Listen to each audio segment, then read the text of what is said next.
Hi guys, if you're getting this error, wireless capability is turned off. Let's fix it. Let's move to first method. Just search ncpa.cpl in Windows 10 search box. Now click on ncpa.cpl. Now in this window which will open up, you will have to locate Wi-Fi. Now if it is disabled, you have to right click on it and click on enable. And now try again.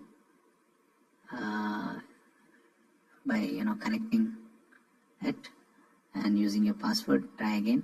Now if this does not get fixed, let's go to method 2. Just right click on it, click on properties, now click on configure, and now click on power management, and check this option, allow the computer to turn off this device to save power.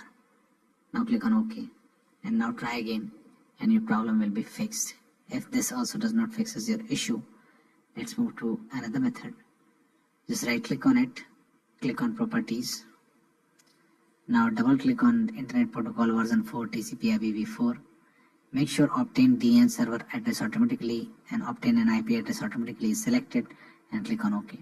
Now if all else fails, you have to look closely at your laptop.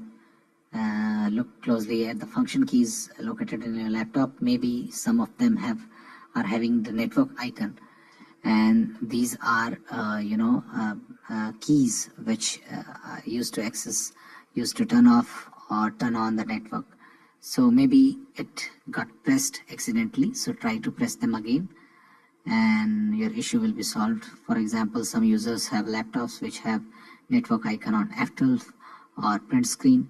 Just press those network keys once and check